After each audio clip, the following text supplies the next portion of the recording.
No dia 12 de janeiro vamos organizar o BeTalk Summit e não é apenas para nós falarmos, queremos que tu participes e é por isso que vamos estar contigo num auditório para poderes fazer perguntas, participares e conheceres os convidados extraordinários que vamos ter. Reserva o teu lugar em summit.betalk.pt. Neste BeTalk vamos falar com a Ana Prata, a cientista que aplica um método científico ao empreendedorismo. Vamos falar da sua primeira empresa e dos falhanços, dos desafios e do que a motivou a criar essa empresa, e vamos também falar dos sucessos e de como ela hoje em dia está a mudar o mundo. Fica com os meus. Eu ia provocando um acidente de carro. Esta primeira experiência vai-me ensinar coisas que não há livros que me expliquem. Mas há uma coisa que eu tenho a certeza que tens que saber. Essas pessoas querem comprar o que tu tens ou não. Pá, isso é o que faz de nós um bicho espetacular. Calhar quando vais falar com investidores de startups que querem coisas altamente escaláveis, isso não é um processo escalável, não é? Pá, todo o dinheiro que a My Skin Mix fazia nós reinvestíamos. Eu nunca tirei um salário da My Skin Mix. Mas então o que é que vocês fizeram? Agarraram na plataforma onde vocês vendiam bilhetes para eventos e usaram os clientes que vocês tinham, as pessoas que lá iam, para vender comida? A Last Ticket não perdeu clientes durante a pandemia. Nós temos 10 horas por dia. Nós temos que criar as condições para estarmos felizes a fazer aquilo que estamos a fazer. Porque quanto mais máquinas estiverem ligadas, mais descentralizada é a rede, mais poderosa é a rede. Um venture capital não gosta de risco. Uma arte a seguir é saber dizer que não. Dizer que não é difícil. Quando tu chegas à universidade, se tu tens interesse em blockchain, programming, podias estar ao mesmo nível do professor. Então, Ana, diz-me lá, tu estudaste microbiologia É verdade. e depois de microbiologia pensaste, não, eu não quero andar aqui a fazer trabalhos em laboratório, etc. Eu quero é criar uma startup. E criaste a My Skin Mix. Isso. Não é verdade? Como é que se dá esse clique em alguém que está a estudar microbiologia, dizer eu quero é empreender? Como? Olha, essa pergunta é gira. Eu não decidi deixar de estudar microbiologia, largar tudo e criar a startup. Eu estava no mestrado em microbiologia aplicada. Antes disso, eu já tinha estudado e tinha a licenciatura em saúde, portanto eu estava muito bem encaminhada para laboratórios e investigação nessa área. Portanto, andaste sempre de bata branca, não é? Isso. Com os tubos de ensaio? Tenho muitas batas brancas lá em casa ainda, muito tubo de ensaio. Continuo a ter tubos de ensaio, mas é para criar plantinhas, é lindo. Mas o que é que acontece? Durante o meu mestrado, eu tive uma cadeira, que era, por sinal, a única, provavelmente a cadeira que menos valia no plano de estudos do mestrado inteiro, que era precisamente sobre empreendedorismo. Epá, eu nunca mais me vou esquecer da sensação de começar a ter aquela aula e de sentir aquilo que eu considero ainda hoje como stress pós-traumático. Porque eu não gostei. Eu não gostei de ouvir que aquilo que eu estava a aprender podia não me dar um emprego certo.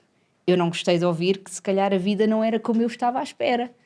Eu tinha crescido num meio em que toda a gente me dizia que investigação era uma ótima ideia para mim e que publicar papers era uma excelente ideia e que isso fazia de ti uma carreira de sucesso. E que dava para mudar o mundo. Exato. Com papers. Isso.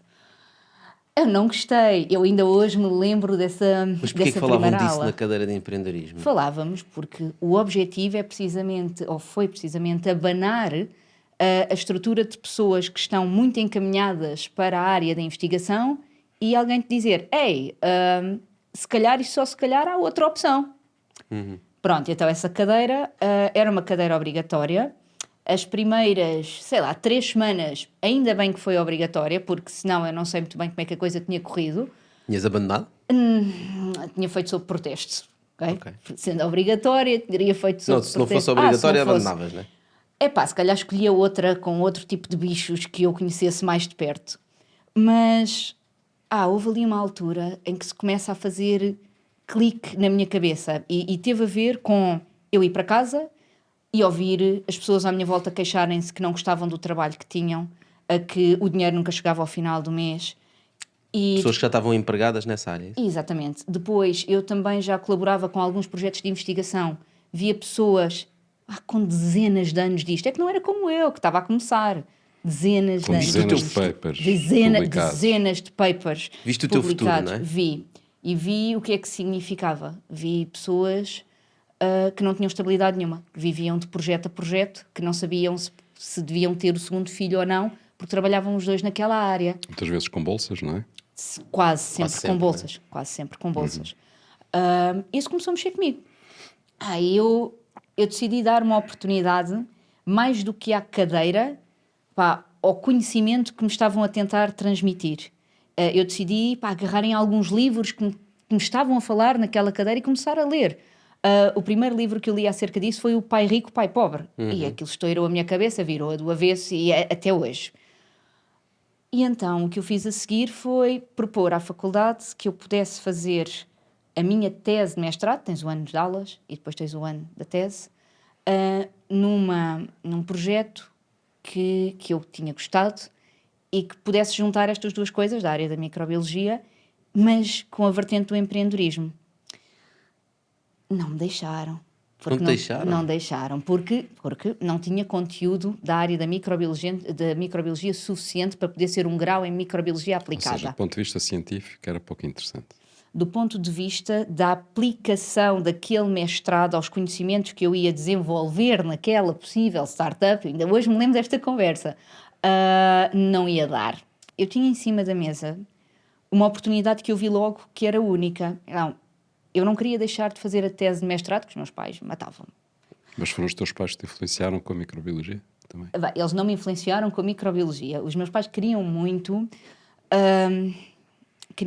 que eu tivesse uma bem. Uma carreira Estável. Segura. Pronto. É assim, e acho que nisso, e atendendo que eles são os dois trabalhadores públicos, eles estiveram à altura do desafio de uma maneira incrível, porque eu lembro-me do dia em que eu contei ao meu pai a decisão que eu tomei, que foi, eu ia fazer a tese de mestrado, sim senhor, mas eu ia começar ao mesmo tempo esta ideia da startup, até porque eu não estava sozinha. Aquela que era a minha antiga professora de empreendedorismo, queria alinhar comigo nisto. Aquela que te fez abanar? Descarrilar. Exatamente. A que descarrilou. Exatamente, a professora Helena. Eu pensei, eu não tenho mesmo nada a perder, porque eu vou aprender com esta experiência. E eu sempre fui assim, perdia a sanidade ou tinha muito pouco a perder. A reação dos meus pais não foi muito boa, né? Eu ia provocando um acidente de carro, porque eu decidi contar aos meus pais enquanto meu pai ia a conduzir. Era seguro. Era seguro. Mas eles tiveram sempre... Aquilo que eu ouvia era, tu é que sabes. Exato. Aquele tu é que sabes do género. Tu é que sabes. Eu só quero que tu sejas feliz. Quando tomas mesmo uma decisão, eu só quero é que tu sejas feliz. Pronto. Mas foi esse o início. Ou seja, eu não escolhi uma das coisas. Durante 1 ano e meio, eu fui em frente com as duas. Tu classificas-te como estupidamente organizada. Sim. Portanto, tu conseguiste fazer essas duas coisas por ser estupidamente organizada. Precisamente. Estar a tratar de uma startup em simultâneo, fazer um mestrado, não é assim tão fácil quanto isso. Não, mas ainda tens uma camada nisso, porque eu ainda precisava de dinheiro para sobreviver. E então eu à noite trabalhava em teatros e ao fim de semana eu trabalhava como animadora científica na Science for You. Portanto, eras estupidamente organizada, por isso é que conseguiste fazer isso, mas para além disso, ainda fazias trabalhos fora para conseguir sobreviver e pagar a casa em Lisboa, provavelmente, não é? Sim, então, eu felizmente não tinha que pagar casa em Lisboa. Tive alguém que me deu guarida, a Dona Rosa, que ainda hoje eu estou eternamente grata a essa senhora. Mas sim, eu precisava de dinheiro para sobreviver e então eu tomei uma decisão. Aquilo era o que eu queria. Eu queria ganhar essa experiência e eu queria ter a tese de mestrado feita. Então tomo as decisões. E a minha decisão foi onde é que eu consigo arranjar algo que me dê dinheiro suficiente para eu manter isto a gerir. E assim foi. Tu insistes em que tinhas que ganhar essa experiência. Sim. Ou seja, tu sabias que aquilo não era o projeto da tua vida. Sim. Ok. Portanto, era mesmo um processo de aprendizagem. Sim. Então, isso vem de uma visão que eu acho que eu ganhei muito nova. A minha primeira experiência na parte de empreendedorismo foi precisamente o Lisbon Challenge. E eu nunca mais me vou esquecer das primeiras coisas que eu ouvi no Lisbon Challenge. Que era bom eu estar a entrar porque precisavam de miúdas no acelerador, porque a maior parte eram gajos. Ainda continua a ser. Ainda é Sim, pronto, está tudo bem. Que era bom terem uma cientista porque dava credibilidade às coisas e aquilo começou a mexer com a minha cabeça. Porque depois eu comecei a ouvir uma série de outras coisas engraçadas, que é, isto é como se fosse o teu bebê, tu vais tomar conta disto como se fosse o teu bebê. Eu discordo fundamentalmente dessa imagem. Porque não me ocorre, assim, de repente, não me ocorre um motivo pelo qual eu matasse um filho ou eu cortasse 2 pernas a um filho. mas eu nunca tive dúvidas de que se fosse preciso fazer isso a uma empresa, eu faria. Portanto, eu nunca vi aquela minha primeira experiência como, epá, se isto não correr bem eu morro. Não, esta primeira experiência vai-me ensinar coisas que não há livros que me expliquem. Sobretudo porque a minha única experiência no mundo de empreendedorismo, gestão e economia eram aquela cadeira. Quer dizer, tu encaraste a tua entrada no empreendedorismo como uma experiência científica. Tal e qual. É muito assim que eu vou gerindo a coisa. E escreveste um relatório e apontaste as conclusões todas? Exatamente. Ok. Aliás, existe um processo de experiências independentes, que é uma coisa que em ciência nós trabalhamos muito, e que eu levo para as empresas numa base regular. A lógica de testar o impacto de determinadas variáveis e determinadas decisões e conseguir medir isso, é uma das coisas que eu acho que mais me valeu nesta área. E aí eu comecei a perceber o bom que é haver pessoas que estão habituadas a trabalhar com o método científico a levar isto para dentro de empreendedorismo, para dentro de gestão. Eu sabia zero disso. Isso é muito interessante. Então, partilha lá quais são os teus principais ensinamentos a esse nível. Então, a lógica disto é, a ciência baseia-se num pressuposto básico. Até prova em contrário, tu estás errado. Ok. Pronto. E então o que é que tu vais fazer? Tu vais delinear uma experiência que te permita analisar pressupostos ou hipóteses para perceber se tu estás errado ou se há hipótese se tu estás certo. Quando fazes isto, metes variáveis em cima da mesa. Essas variáveis têm que ser mensuráveis, têm que ser analisáveis, porque senão é fé. Não, se não consegues medir, não existe.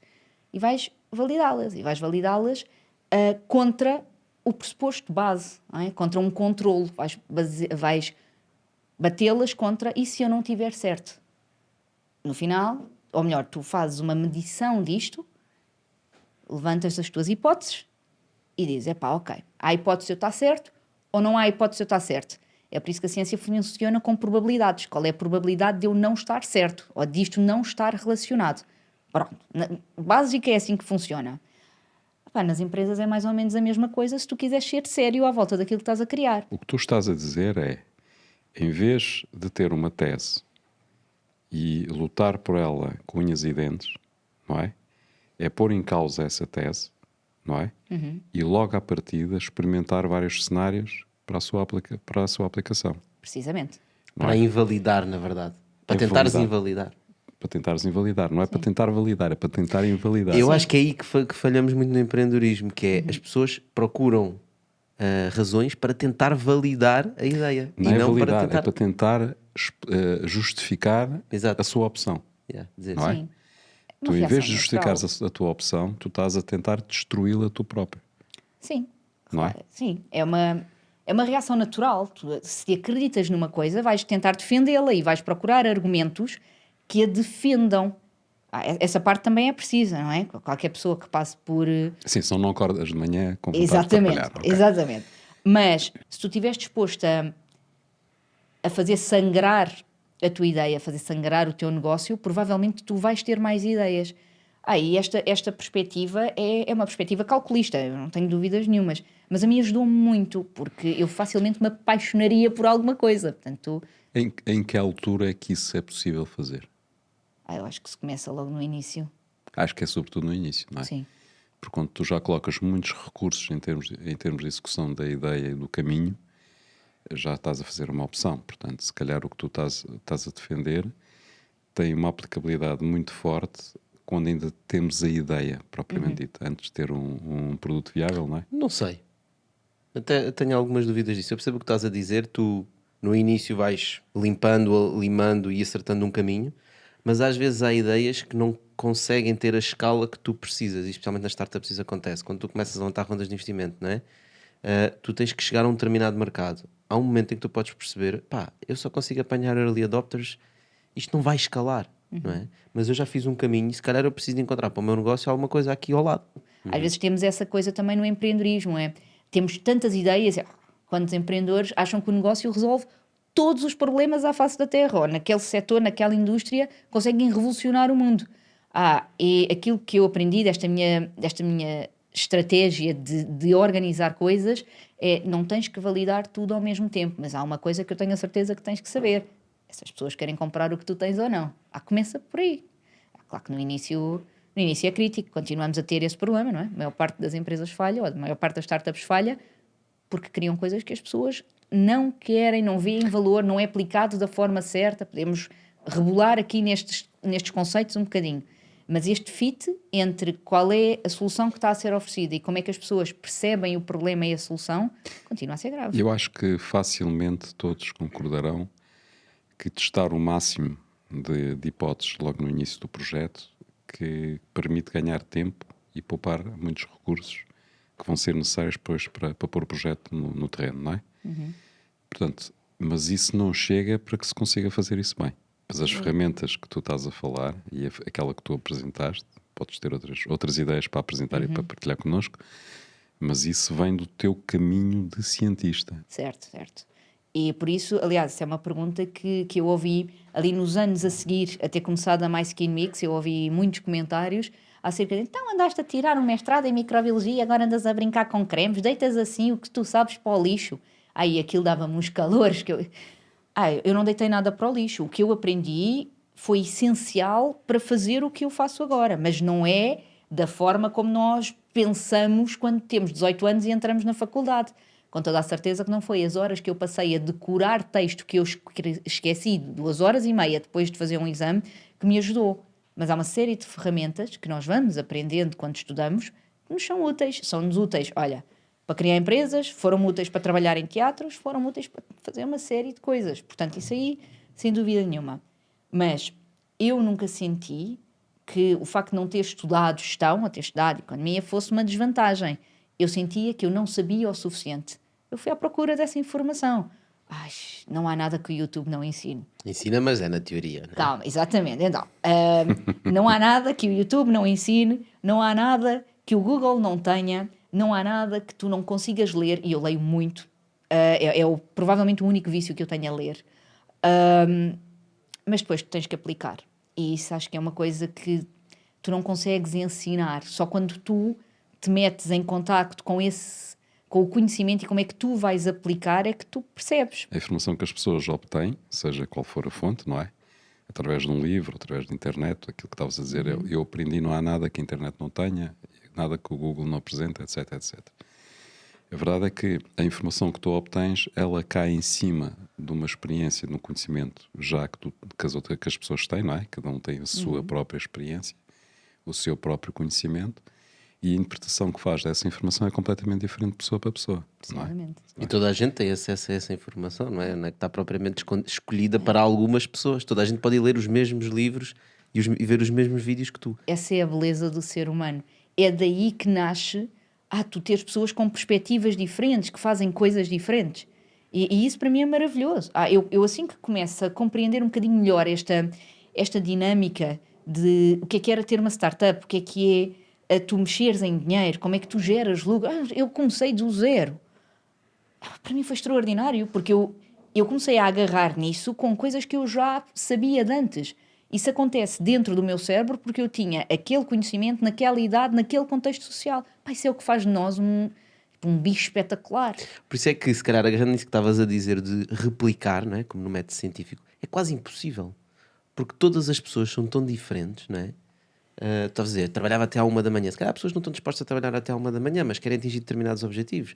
Mas se calhar até nem precisam, porque têm alguma vantagem noutro sentido, ou têm uma oportunidade e conseguem conseguir alguma coisa do outro lado. Ou seja, é muito difícil tu replicares os processos que as pessoas fazem, porque nós somos todos diferentes à partida, né? Temos sempre uma realidade diferente, é como as fingerprints, né? As impressões digitais, são todas diferentes. Sim, mas aqui eu acho que a grande ideia que estamos aqui a falar, que tu apresentas, é da utilização na construção de um projeto, ir buscar métodos científicos, não é? Portanto, ou seja, ir buscar alguma aprendizagem que toda a gente tem acesso, no fundo, não é? Porque as pessoas não precisam ter, se calhar, o teu calibre do ponto de vista científico para aplicar um método científico à startup, não é?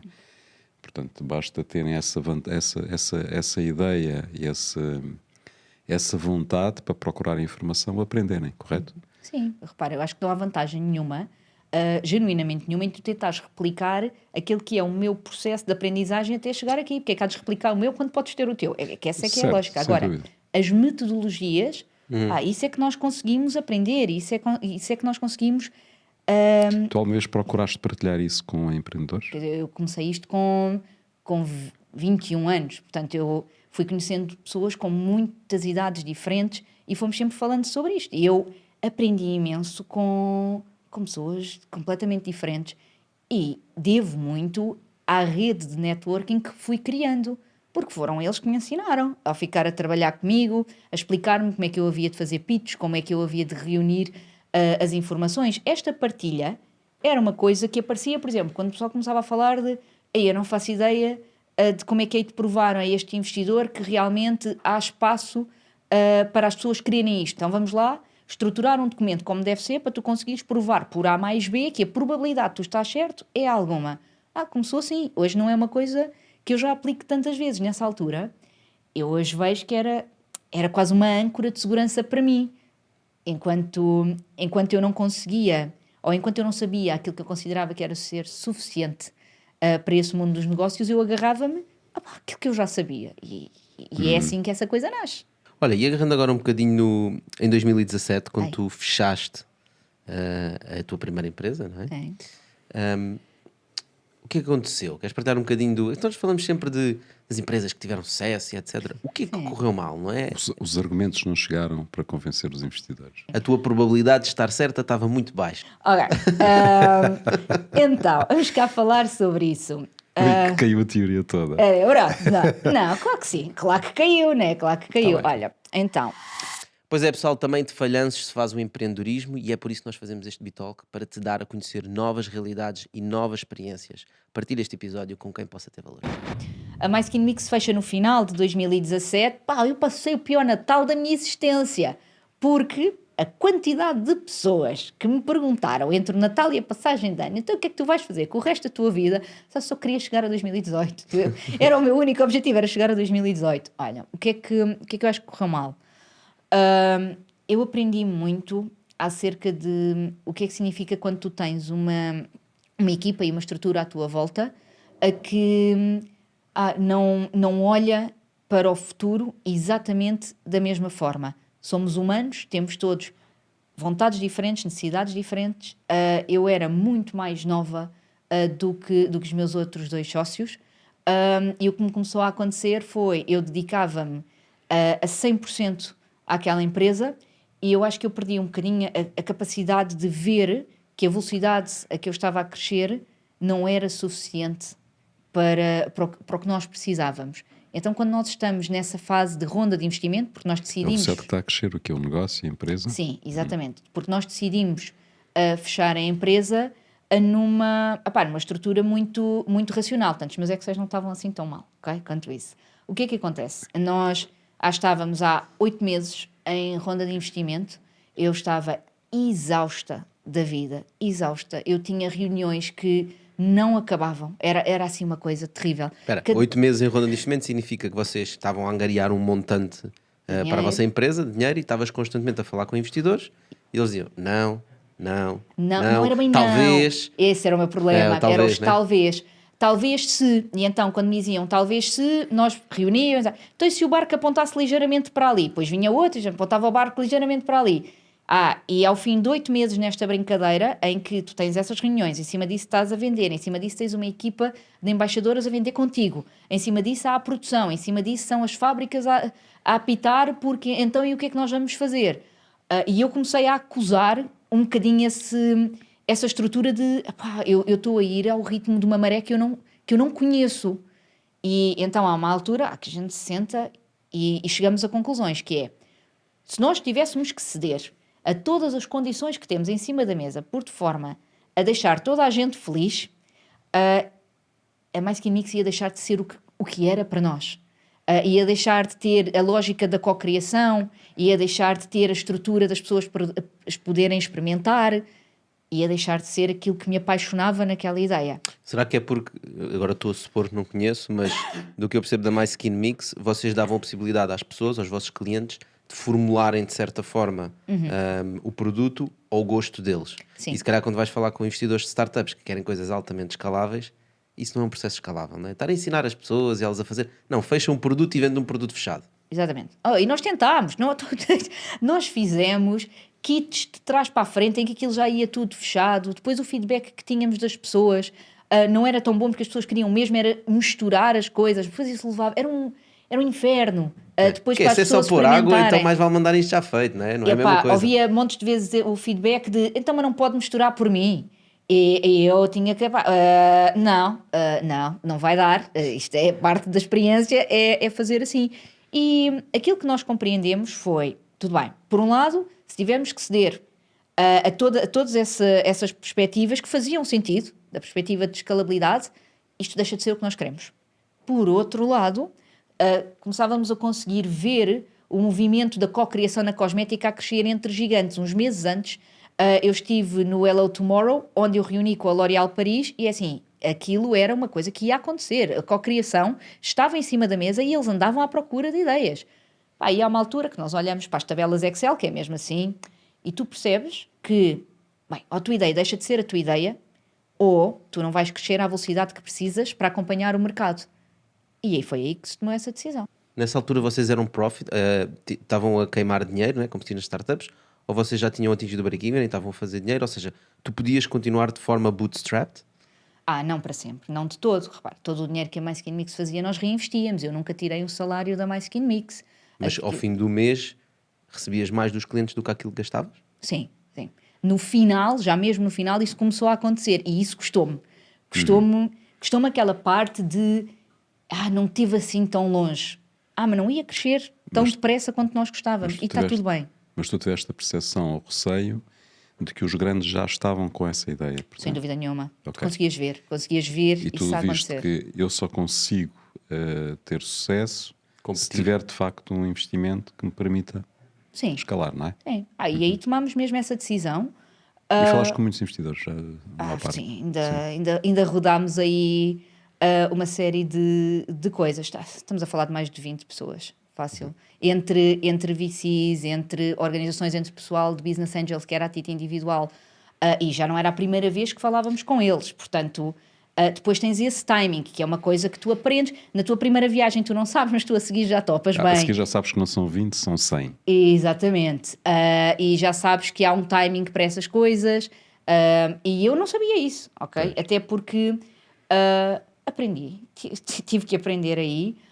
E havia muito essa estrutura de, ok, então agora vamos falar com estes, se não correr muito bem, vamos tentar avançar. Mas isso consumia-me viva. Mas era de um desgaste, uma coisa, porque depois cada pessoa tem o seu bitite, não é? Mas houve, para mim, claro que foi uma experiência, o final foi duro para mim. Mas uma coisa que eu só me apercebi uns anos depois, o quão bom e o quão raro é, eu tirei mais dinheiro da My Skin Mix do que o dinheiro que lá meti. Portanto, não correu assim tão mal.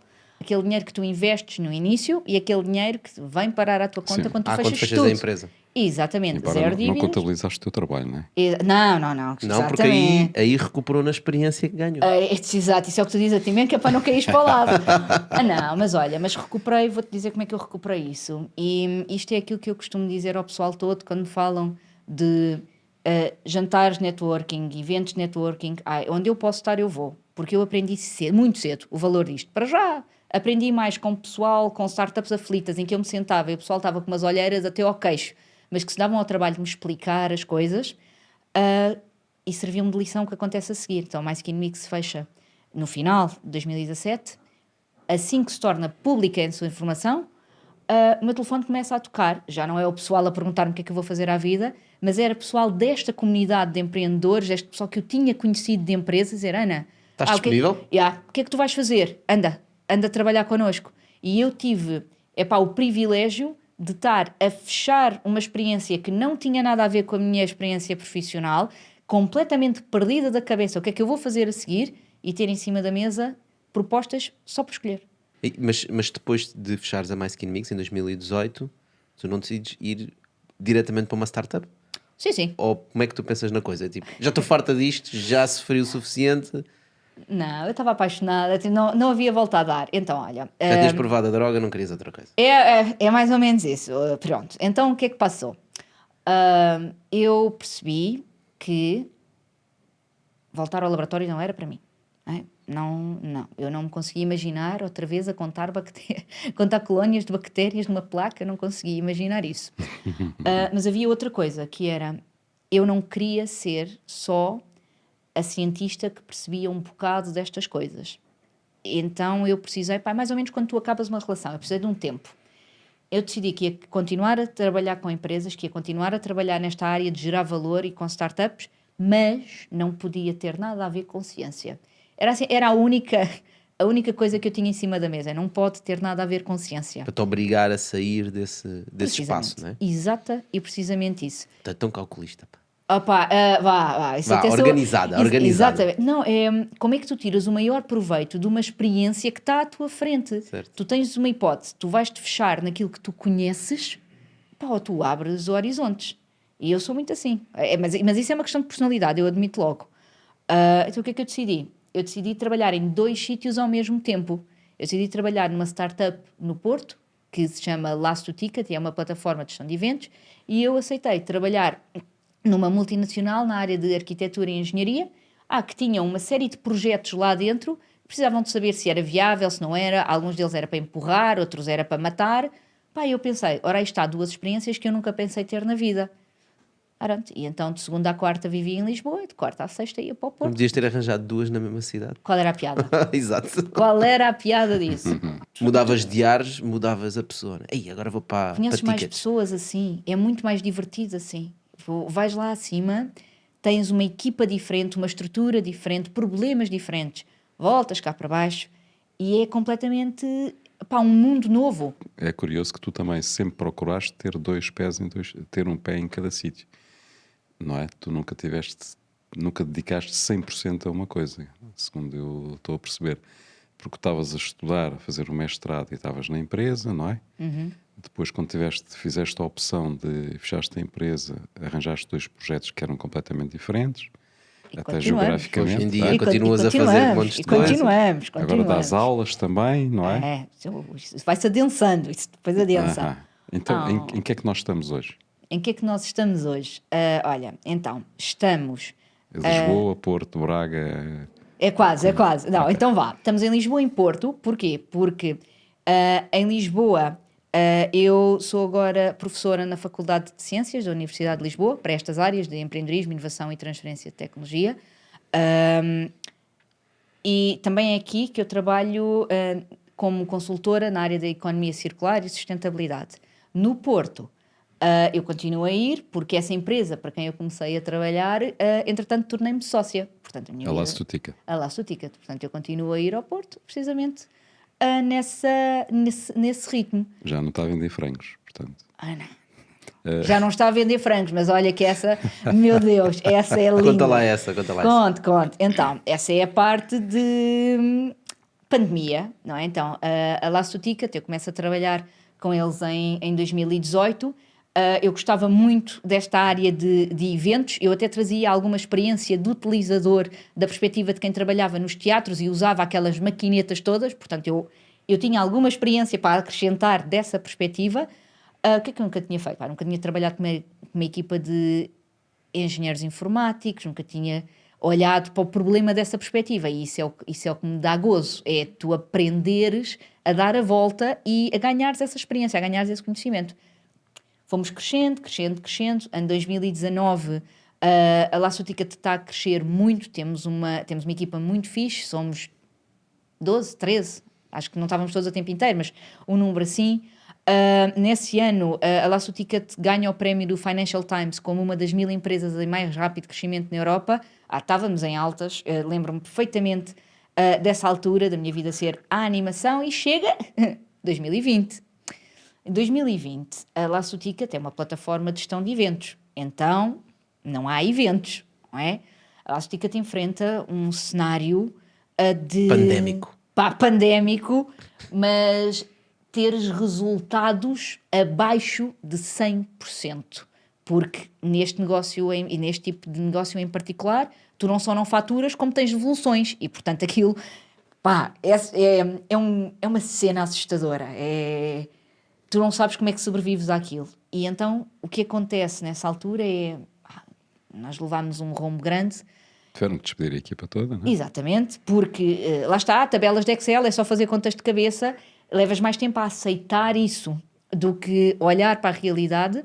Houve uma altura que éramos só 2 pessoas na Last 2 Ticket, mas o que aconteceu foi, e quando há esse movimento, eu era só trabalhadora da Last 2 Ticket, tanto em 2020, e quando eu percebi o estado em que a empresa estava, e que eu trabalhava com as vendas da empresa, portanto eu sabia o que ia acontecer a seguir, eu fiz uma proposta.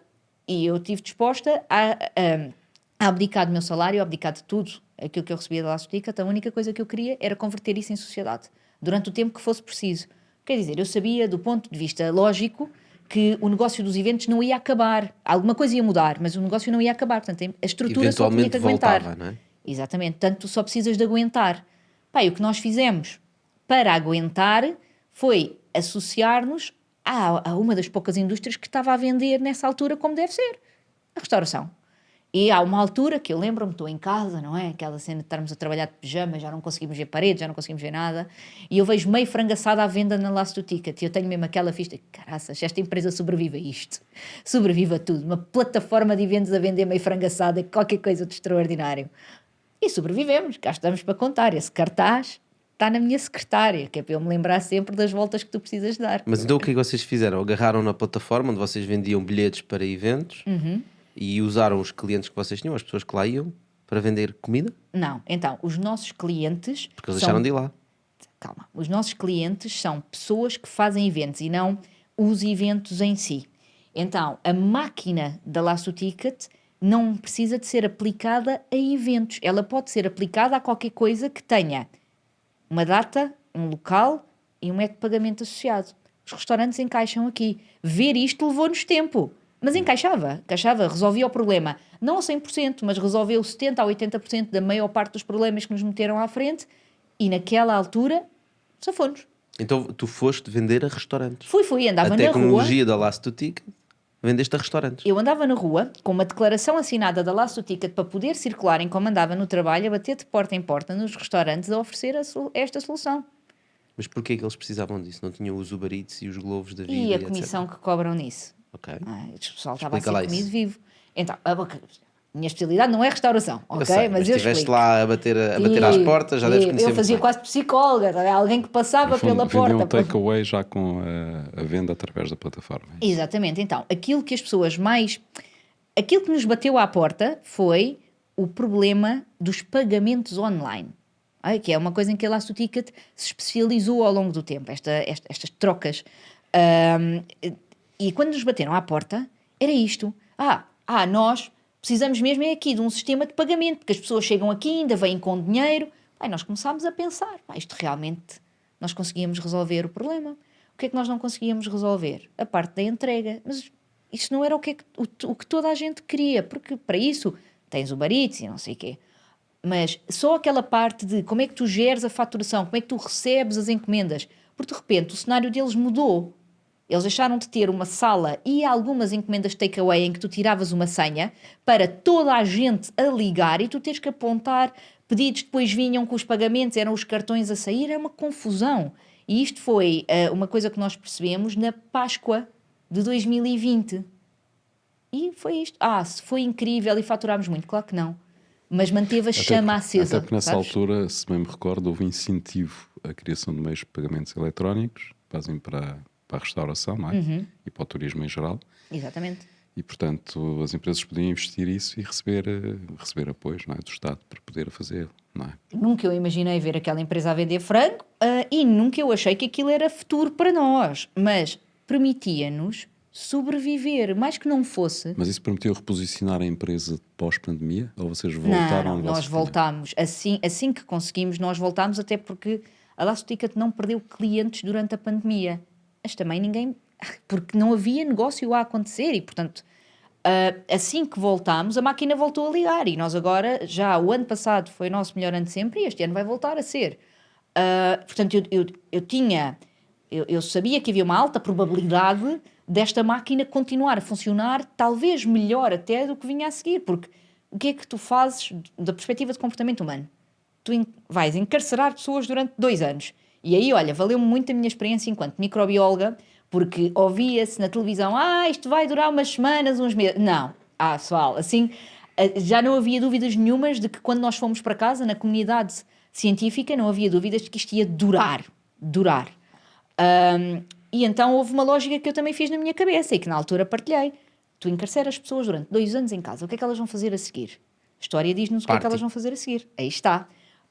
Dito e feito. Só tens que sobreviver até lá. Pronto. E se for preciso vender frango?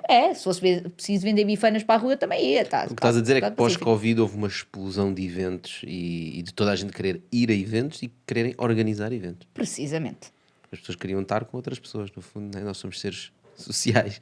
Sim, e é quase não só tens isso, como tens o acumular de tudo o que não aconteceu nos últimos 2 anos. Quando explode,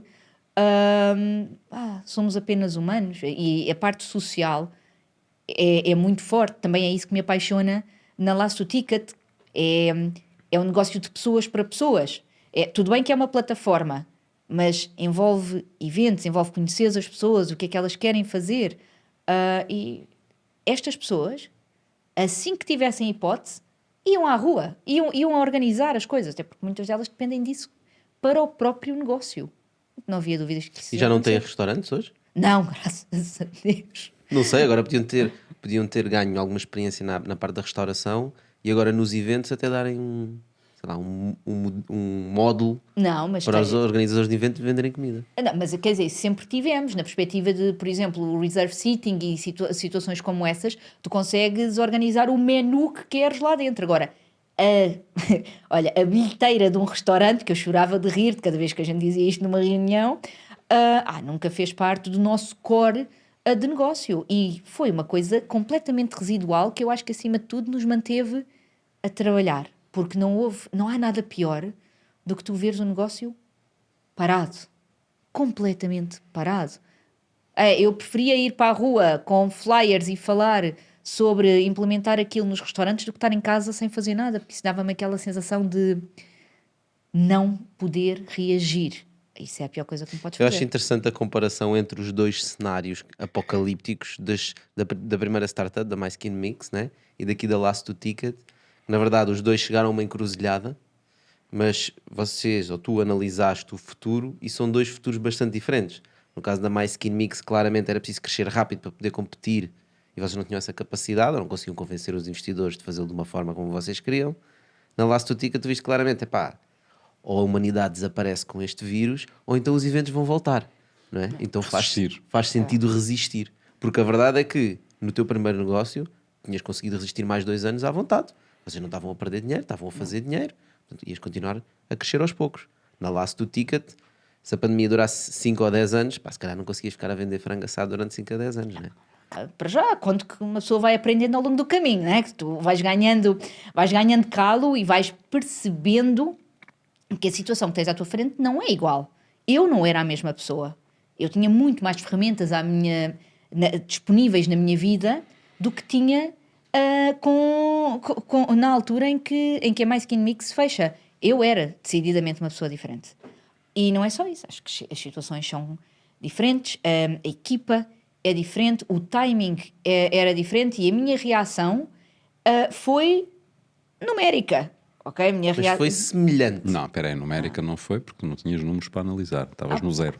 Mais ou menos, Aliás, tens. estavas abaixo de zero, como tu disseste. Tens abaixo de zero, mas tu tens algumas decisões para tomar, tu podes agarrar-te aos dados que a vida te dá.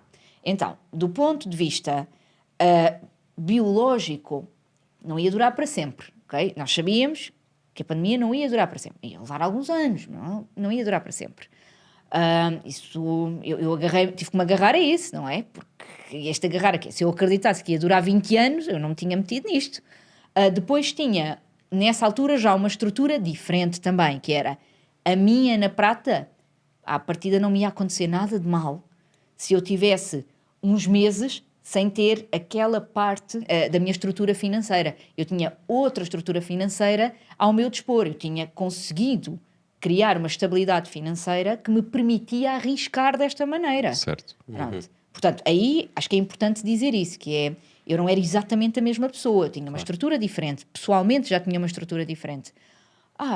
E depois tu olhas, sabes a equipa que tens, sabes o negócio que tens em mão, sabes que aquelas empresas que são os teus principais clientes não estão a falir, porque essa é outra coisa, né?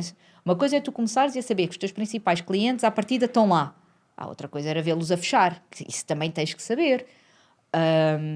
E portanto, claro que eu adorava a empresa, claro que a minha decisão partiu de eu não quero ver isto cair, mas é uma decisão estratégica, é uma decisão baseada Não em foi uma decisão probabilidades. emocional. Não, eu tomo muito poucas decisões emocionais nestes campos. Mas há campos em que tomas decisões emocionais. Claro, caramba, não sou uma máquina, não é? Caramba. Não, mas aqui não. Aliás, se começarem a apertar muito comigo, eu digo, preciso de um momento para pensar e alinhar aqui o chakra. Mas eu acho que é uma coisa importante. Isso não diz, ou isso não significa que eu não sou apaixonada pelo que faço. É claro que eu sou. Mas as minhas decisões têm que ser racionais, porque só assim é que eu tenho espaço para dar de mim, só assim é que eu tenho espaço para largar a paixão. É saber que racionalmente a coisa está orientada. Ana, e falando em paixão... Ai, mãe. Sim. Não vou por aí. Ok. Mas falando em paixão, o que é que te move hoje? O facto de eu acordar todos os dias com vontade de trabalhar, o facto de eu ver pessoas bem dispostas e com vontade de aprender, com vontade de fazer... a parte de ver as tuas ideias a dar fruto e a pôr pessoas felizes e a usar as tuas soluções move-me desgraçadamente. A receber mensagens de alunos de professora, podemos falar um bocadinho sobre o que é que eu vou fazer a seguir à minha vida, porque eu não faço ideia do que é que eu vou fazer, move-me também. E na verdade para mim é simples, eu gosto do que estou a fazer, isso na maior parte dos dias chega-me. Isso é o mais importante, sem dúvida. Olha, e é uma excelente mensagem para nós irmos aqui à nossa frigideira. Oh, mãe. Nós temos aqui uma frigideira que eu vou-te pedir que escolhas um ingrediente, ok? E lá dentro tem uma Não precisa pergunta. ser- Mas eu posso saber o que é que está aí dentro primeiro? Não, só perde a piada. Ok. É um bitoque? É um bitoque. Claro que não, é a carne mesmo. Podes abrir? Obrigada. Vender meio frango assado sustenta uma startup? Não, claro que não. Claro que não. Manteve-te vivo, mas Manteve. não se sustenta. Não, a nossa não, quer dizer, não tenho dúvidas de que há de haver startups que são sustentadas a vender meio frango assado. Basta serem criativos, mas a nossa não. Mas foi um momento importante, né? E também o frango assado é super importante, toda a gente adora frango assado. Eu adoro frango assado. Escuta, é um momento histórico. Tu teres uma empresa que eu não vos consigo explicar isto. Tu teres uma empresa que não tem nada a ver com aquela indústria que tu estás. Ou tu ligas a televisão e é só desgraças, quer dizer, é o primeiro-ministro de manhã, é o presidente da República à tarde, é a ministra da Saúde a meio do dia, e tu estás louco, e tu já não sais de casa, e tu já não consegues ir às compras, e de repente tu dás com um projeto em que tu andas a trabalhar há anos, a vender meio frango assado, tu choras a rir, ou choras de chorar, ou choras a rir, porque não tens grandes hipóteses. Pronto. Olha, Ana, mas é uma excelente lição. Olha, muito obrigado por teres vindo aqui ao Bitalk, partilhar um Obrigada. bocadinho das tuas ideias muito interessantes. Pessoal, já sabem, se conhecem alguém a que este episódio pode ser útil, partilhem. Seria super importante para nós e para passar a mensagem que a Ana quer passar e que nós queremos que vocês atinjam e passem, que é importante também ajudarmos os outros, também essa é a nossa missão aqui no mundo. Já sabem, estamos de volta para a semana, estamos nos canais digitais. Ana, mais uma vez, obrigado. Obrigada. Obrigado, Ana. Obrigado Obrigada. a todos.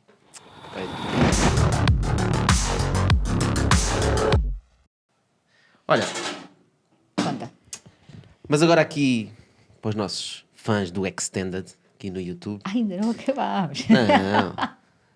Conta-nos lá agora como é que apareceu essa tua paixão da economia circular e dos negócios à volta disso tudo? O que é que te despertou aí? Ok, então, pandemia, né? Há pessoas que se dedicaram ao crochê, há pessoal que se dedicou à Netflix.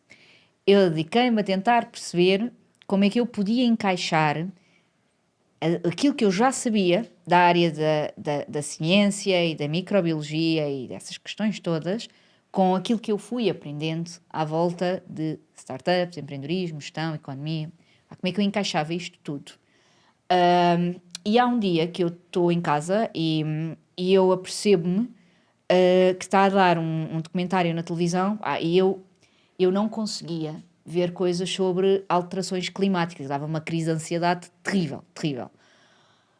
Pai, mas eu pela primeira vez comecei a pensar, então e se eu começasse a pensar aqui um bocadinho mais sobre como é que eu posso fazer parte da solução em vez disto me disparar aqui uma crise de ansiedade e eu não conseguir dormir à noite e pensar que vamos todos falecer e pronto.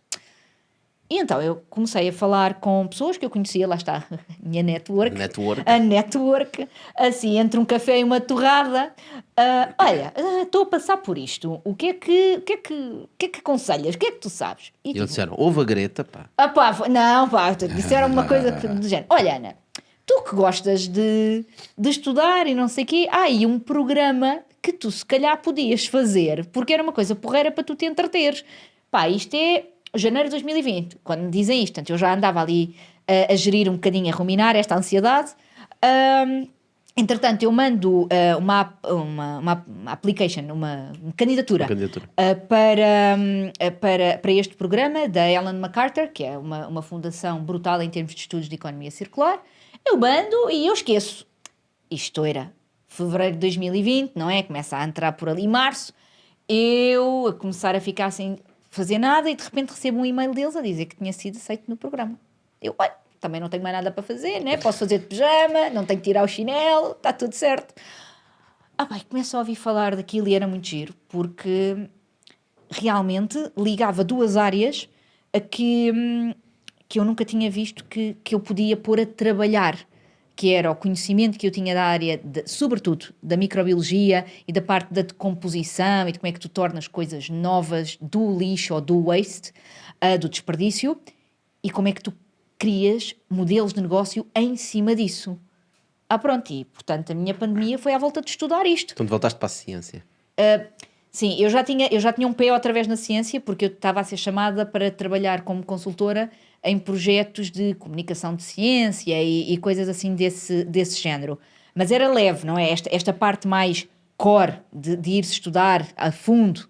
Mas estudar, não estamos a falar de investigação, estás a falar mesmo estudar, de obter conhecimento. Google, YouTube, nesse caso é mais PubMed e coisas assim, e o Google Scholar, mas internet, power. E então eu começo a ler cada vez mais sobre isto. Entretanto, acabo esse programa da Ellen MacArthur e percebi que era realmente uma coisa que fazia todo sentido para mim e que eu juntava muito bem essas duas áreas. Como é que tu agarras em lixo, como é que tu agarras em desperdício, mas que modelos de negócio é que tu podes pôr em cima disto, em que isso seja não um desperdício que tu andas a tentar varrer para debaixo do tapete, mas uma matéria-prima valiosa. E esse é o início desse caminho que a economia circular e a sustentabilidade têm para mim. Foi assim que começou. Ok. E onde é que chegamos com isso? Onde é que chegamos? Onde é que andamos, não é? Onde é que chegamos ainda não sei. Mas onde é que andamos, sei. Então, entretanto, lançam-me um desafio que é relacionado com o Pacto Climático Europeu. E eu tornei-me embaixadora do Pacto Climático Europeu. Isso é muito ao nível de políticas públicas, etc. Olha, repara, para mim não foi. Eu olhei para aquilo como uma oportunidade de aprender sobre coisas que eu sabia zero, que era como é que isso se mexe, o que é que se anda a passar nesta estrutura mais de decisão política, que eu não sei, que eu não consigo ver, porque me fazia muita confusão. Cada vez que tu tentavas montar um projeto, tu batias de frente com um regulamento qualquer, tu batias de frente com qualquer coisa e era sempre político. Eu tive que aprender que isso é importante. Tu reconheceres esse lado é importante. Quando dizes batias no regulamento é porquê? Porque quando estás a trabalhar com desperdícios e estás a trabalhar as coisas e os materiais, existe montes de regulamentação que é de segurança, de micro-organismos que podes utilizar. Sim, aliás, é mesmo uma questão de segurança. Muitas das vezes, quando as coisas em fábrica são declaradas como waste, como desperdício, tu tens muito trabalho para voltar a inseri-las. Já é classificado como lixo para voltar à economia, né? Exatamente. Tem que ser eliminado, tratado e posto... Exatamente. Neutralizado. Tem que ser neutralizado é a palavra certa. E foi aí que eu aprendi que, se calhar era bom ter alguma informação de o que é que se passa do outro lado. E o Pacto Climático tem muito essa estrutura. São pessoas individuais, quer dizer, também há organizações, mas são sobretudo pessoas de várias áreas diferentes, com montes de backgrounds diferentes, que se ajudam assim. Tenho uma dúvida nisto. Olha, por acaso há um evento sobre isso, por acaso há uma estrutura sobre isso.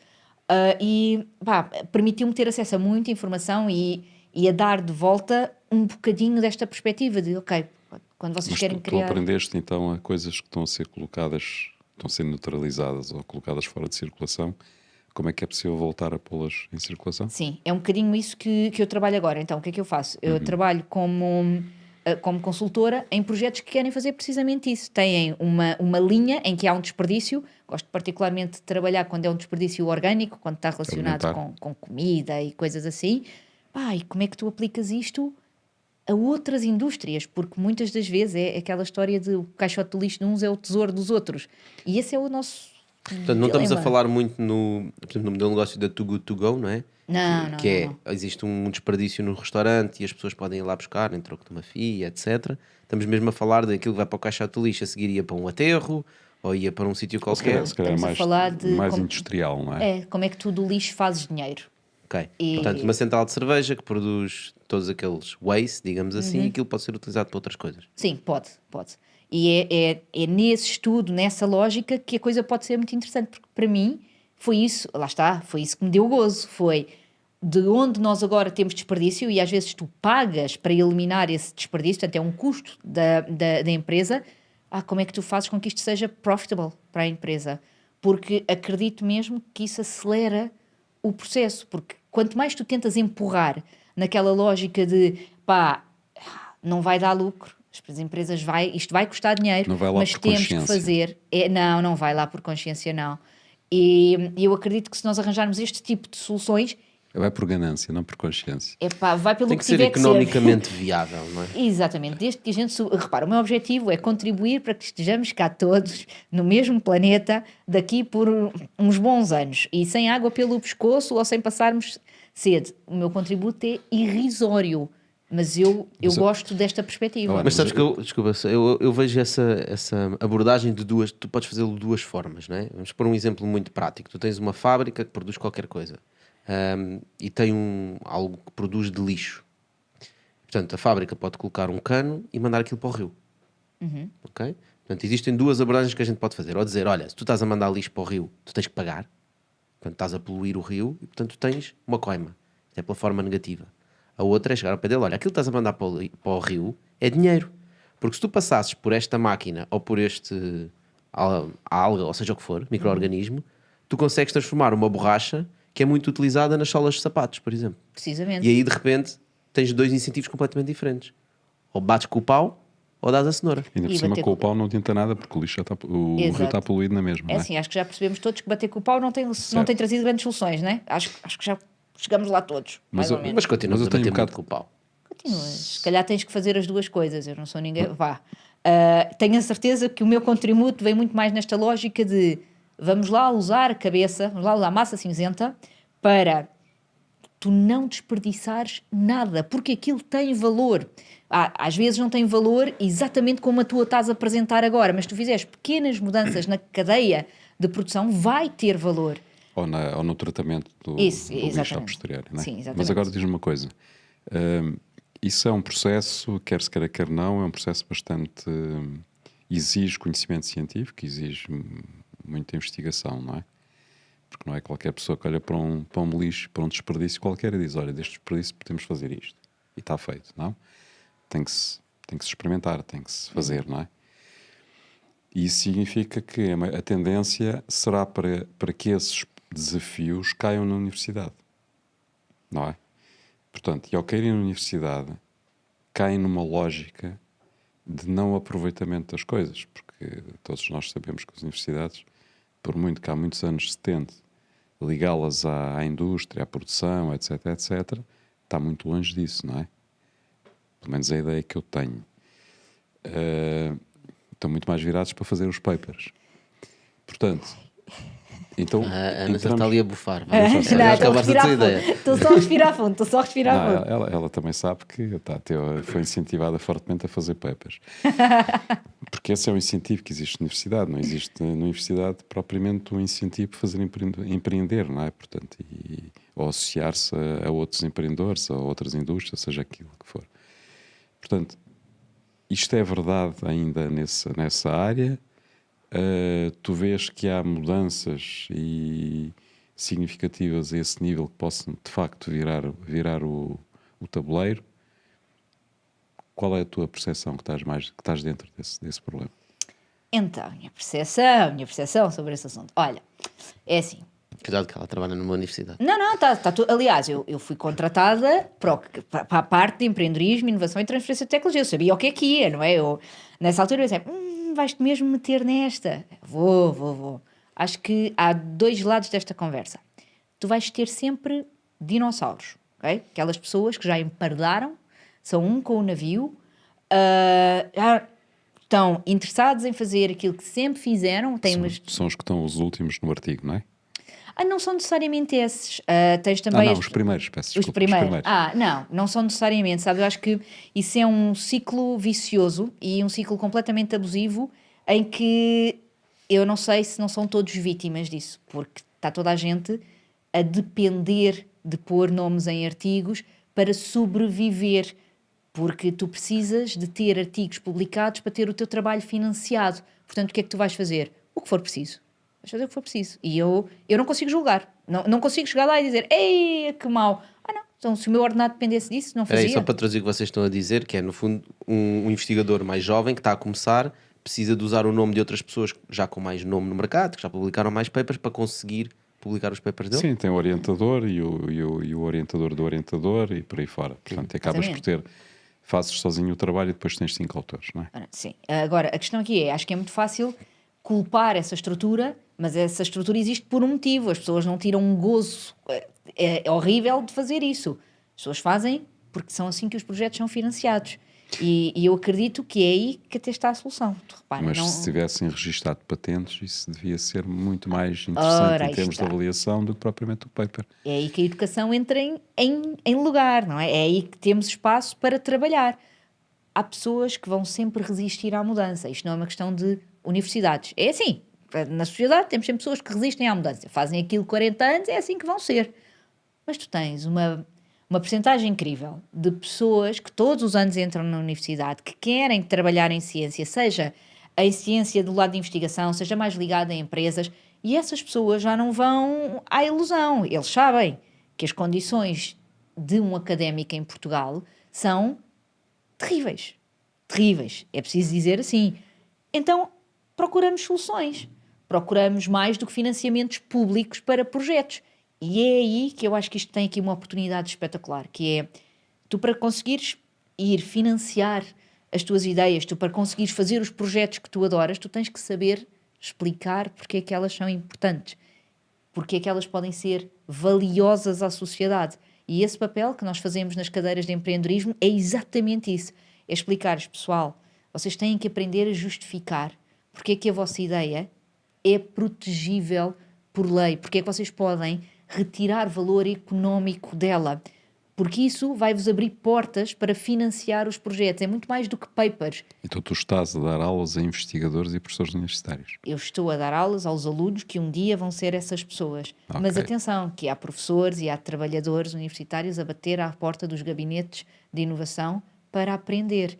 Eu também dou aulas a alunos de doutoramento e esses têm muitas vezes muito mais idade do que eu e que me dizem, Ana, eu trabalho nisto há 10 anos e eu quero perceber como é que eu agarro naquilo que eu sei e aplico noutras vertentes. Não é o que é mudar de vida, é como é que eu agarro no que sei e aplico noutras vertentes.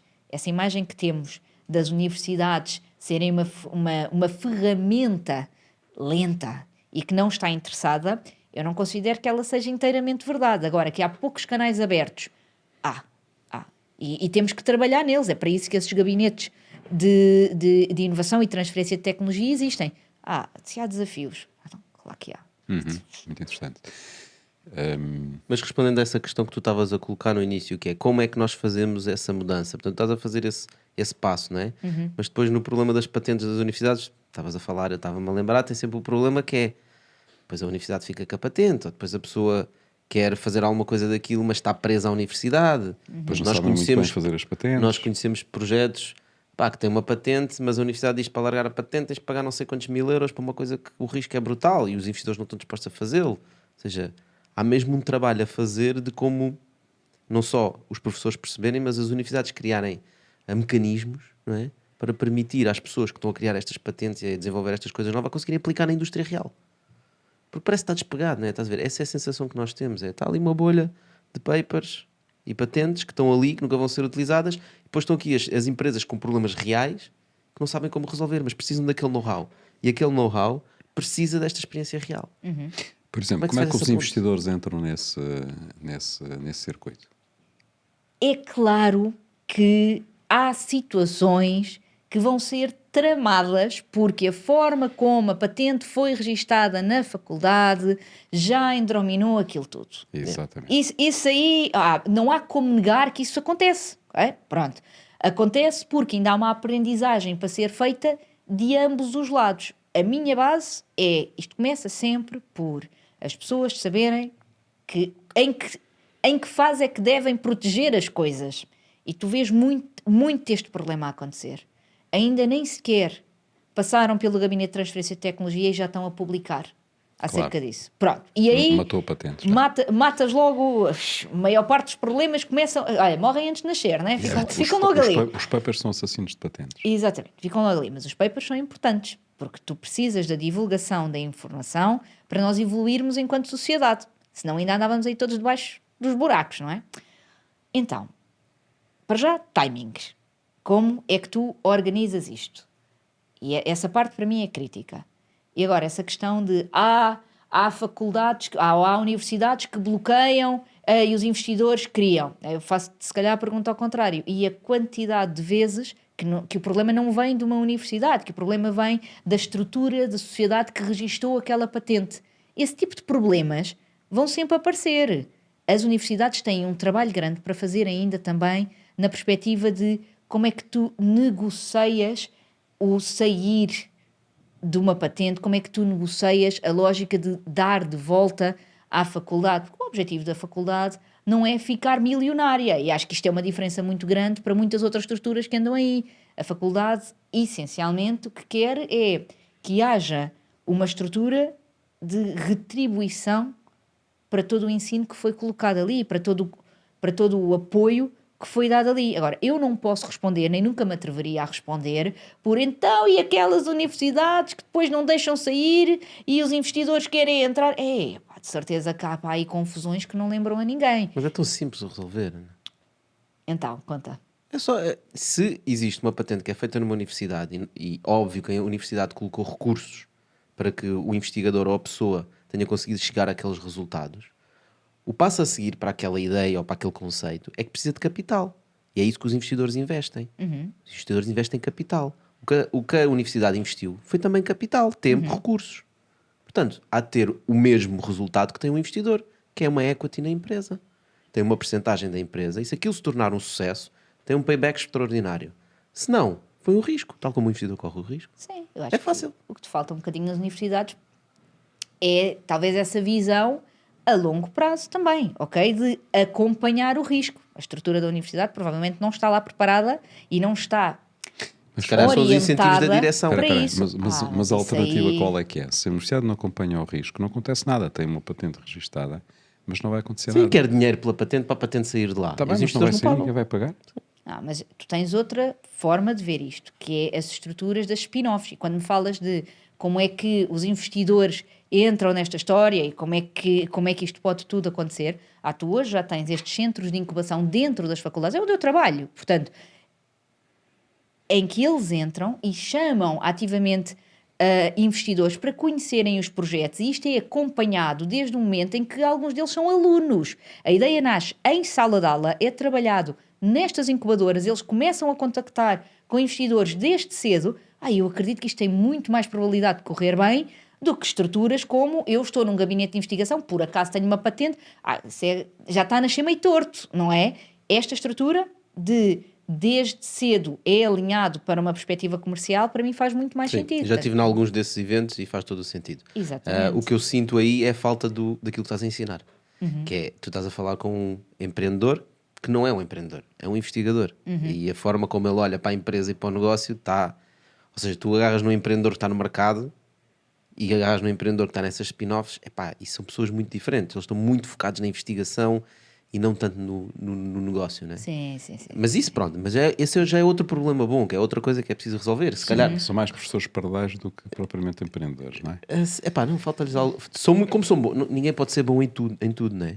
Portanto, eles são bons naquela área, falta-lhes outra coisa. Se calhar seria bom trazer outras pessoas de fora, outros empreendedores, para se acoplarem a essas spin-offs, como co-founders, e trazer qualquer coisa à equipa de founders que lhes falta.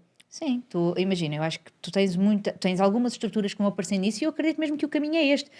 Eu não te consigo dizer, é assim, realmente é os gabinetes de transferência de tecnologia que são um problema. Isto tem várias vertentes, porque se tu fores educado ao ponto de saber que aquilo já é um mau negócio para ti, que as condições que te estão a pôr à frente da patente naquele momento já são más, tu vais responder e vamos evoluindo. Por isso é que eu acho que esta estrutura de acompanhar desde cedo as ideias faz muito mais sentido. E tu tens coisas, por exemplo, lá na Faculdade de Ciências, tu tens um programa que se chama Science into Business. Eu estou mais relacionada com a parte da educação formal, mas isto é um caminho que o Tech Labs faz desde o momento em que tu tens uma ideia e que tu queres eventualmente ver se há a potencial e vão acompanhando até ao momento em que vão ensinando as pessoas a fazer pitch, a saber vender a ideia. E esta estrutura é importante. As pessoas que se candidatam, isto é preciso ver, já são pessoas que estão alerta para o facto daquilo ter que ter uma aplicação comercial, para quererem ir além dos papers. Portanto, eu acho que não é atacar as pessoas que fazem papers. Eu acredito e defendo que há uma parte da ciência que deve fazer investigação, por necessidade de conhecimento, porque nós nunca sabemos o futuro. Não podemos ser todos, não podemos gostar todos da mesma cor, não podemos ser todos iguais. E esta parte da aplicação prática da ciência é crítica, completamente crítica. Acho que vem daqui, de começarmos a aprender e de acompanhar esta estrutura. As faculdades não são só feitas de professores académicos. Eu não faço investigação. Eu estou lá para ajudar a fazer esta ponte. Quer dizer, para aprender a escrever papers têm dezenas, não centenas, seguramente centenas de professores num raio de não sei quantos metros quadrados que vos conseguem ajudar nessa parte. O meu papel não é esse. O meu papel é, olhem, se calhar foi o papel que fizeram comigo há uns anos. Se calhar a investigação não é tudo aquilo que tens que fazer, ou mesmo que faças investigação, começa a pensar como é que tu alinhas isso com ter impacto na vida das pessoas, porque a tua vida vai ficar muito mais fácil se tu fizeres por este caminho. Pois as faculdades têm que ter uma Estás a estrutura querer desencaminhar para os outros como foste desencaminhado em tempo. Sim, Pela sempre que professora posso. Helena, né? Sempre que posso. Acho que somos pessoas diferentes, a minha estrutura é diferente. Acho que esta questão de eu não ter saído da faculdade assim há tantos anos quanto isso ainda é uma peça boa. Os alunos não vêm facilmente perguntar como é que eu respondo ao meu pai, não é? Professora, eu queria muito dizer aos meus pais, queria começar, mas eu não sei como é que a professora fez. Eu posso dizer como é que a professora fez, mas a professora não recomenda como a professora fez, porque podia ter corrido mal. Mas essa questão de teres pessoas com perfis diferentes a ensinar nas universidades também é importante, que é para que eles saibam desde o início que tu não tens que seguir aquele caminho e não tens que ser só investigador e não tens que só publicar papers. Eu não faço isso, não faz sentido eu ter essa estrutura, pelo menos para já, não sei se algum dia vai fazer, mas de momento, aquilo que eu tenho a acrescentar na vida das pessoas com quem eu contacto na faculdade é como é que tu podes olhar para este teu caminho e tirar proveito disso, como é que tu aplicas de forma diferente, mesmo que vás trabalhar para uma empresa, como é que tu agarras naquilo que é um mindset empreendedor e arranjas soluções para os problemas em vez de ficares à espera que alguém resolva por ti. Olha, e já agora para terminarmos este episódio exatamente nessa nota, que acho que é uma nota super positiva, tu dizes que há cada vez mais jovens, não é? Que sentes que querem fazer por eles mesmos porque sentem insegurança no mercado de trabalho, e acho que é importante nós falarmos disso para as pessoas que nos estão a ouvir e estão a pensar nisso que estás a dizer. Será que sou 1 em 10 aqui? Serei 1 em 100? Ou seja, para sentirem a confiança que há outras pessoas que também estão a olhar para isso e, portanto, cada vez mais, quantas mais pessoas houver, mais oportunidades vão abrir, seja para as pessoas se juntarem e fazerem coisas, seja para aprenderem com os erros uns dos outros, com os sucessos, e etc. Tu vês mesmo isso acontecer? São números claros, desde que tu estavas na universidade para agora, quando estavas naquela cadeira de empreendedorismo, que eras, que estavas a ser descarrilada. Consegues descarrilar mais alunos agora do que os que foram descarrilados na tua turma? Eu espero que sim. Ok. Mas esperas, mas em números... Eu não, achas então, mesmo é assim, claro que essa é uma pergunta com uma rasteira. Eu não consigo ter acesso à amostragem que houve na altura em que eu Opa, tive lá a vem a aula. cientista. Caralho. Rasteiras é tudo aqui no Vital, que é rasteira. Jesus, não. Consegues, pá, tu conhecias os teus colegas. Mas eu sabes só o que é que conhecia deu. os meus colegas, há mais do que uma turma de empreendedorismo, Ok, né? tá bem. Portanto, essa pergunta nem sequer é justa. Mas com um grau de incerteza com um podes grau de afirmar. Podes perguntar à professora Helena. Podes expressar à professora Helena. Não, sim, claro que sim. Então, aquilo que eu posso responder de outra forma.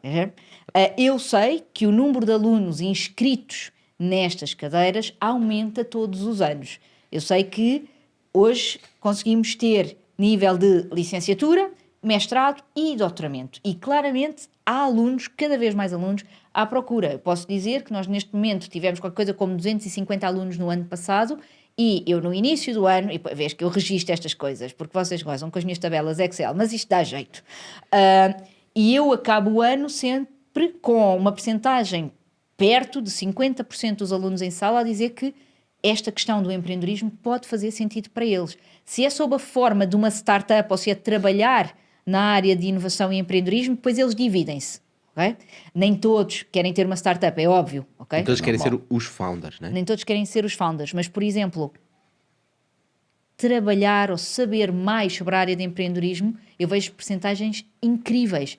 Cerca de 70% a 80% dos nossos alunos quer aprender mais sobre empreendedorismo, sobre finanças, sobre economia. Eles querem.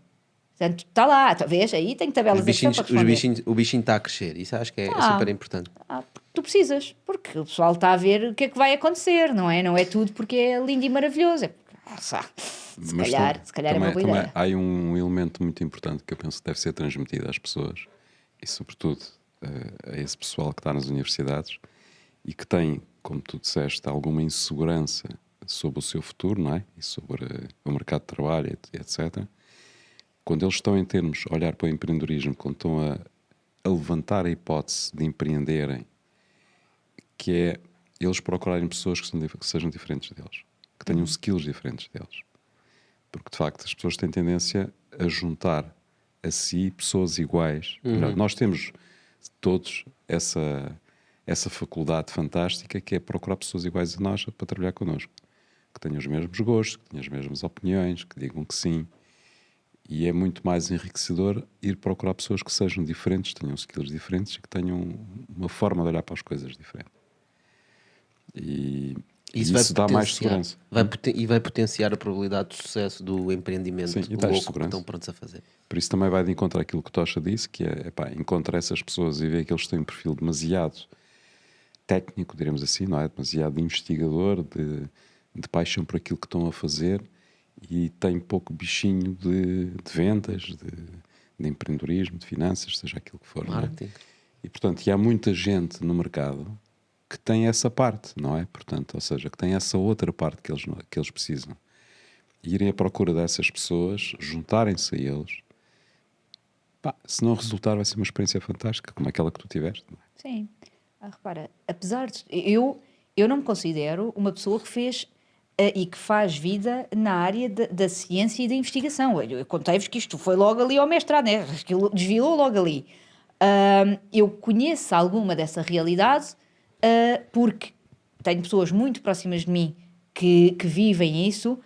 Durante os anos que estive fora da faculdade, continuei a contactar com esse meio. Foi sempre uma coisa que eu gostei muito. Mas a minha carreira não é essa. E eu não sei a realidade das pessoas que trabalham em investigação. Eu sei algumas coisas, mas o que eu tenho a certeza é que nós ganhamos sempre muito mais quando nós contactamos com estas realidades diferentes.